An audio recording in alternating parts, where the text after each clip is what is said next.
তো ভাই এখন দাঁড়িয়ে আছি ভুবনেশ্বরের গলি গলি ঘুরে বেড়াচ্ছি।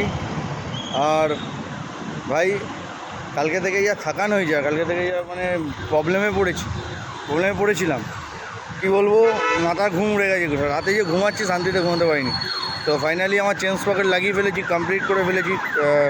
টায়ারটা ব্রেক ঢুকেছে, ব্রেকটা সারাবো। সারিয়ে আজকে তো আর বেরোতে পারবো না, কাল সকালই বেরোতে হবে। তো ভাই মানে এই কবজিটাও ব্যথা করছে হঠাৎ করে। আর মানে কি বলবো, উড়িষ্যাতে দিনের বেলা মানে এইরকম টাইমে যতটা গরম, আর রাতের বেলা ততটাই হচ্ছে ভাই ঠান্ডা। তো জানি না মানে অন্ধ্রপ্রদেশে ভাইজাগে কীরকম ঠান্ডা থাকবে। তো দেখা যাক, কালকে বেরোবো এখান থেকে। ওই প্রায় 6টা সাড়ে 6টায় বেরোনোর প্ল্যান আছে। আর কালকে থেকে তো শান্তিতে কিছু খেতে পারিনি, খাবার দাবার খেতে টেনশন হচ্ছে যে কতক্ষণে আমার গাড়িটা ঠিক হবে। তো ফাইনালি ঠিক হয়ে গেছে। আর একটুখানি এনার্জি ড্রিঙ্ক খেয়ে নিচ্ছি, রেড বুল।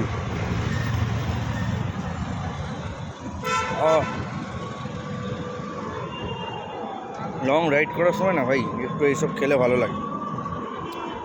তো ভুবনেশ্বরের সিটিতে ভাই ঘুরছি, সিটিটা খুব ভালো লেগেছে আমার। ভুবনেশ্বরের সিটিটাই ফার্স্ট টাইম মানে আমি এসে এতটা ভুবনেশ্বর সিটি ঘুরেছি।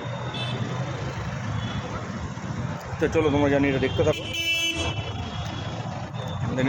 আর সাথে থাকো।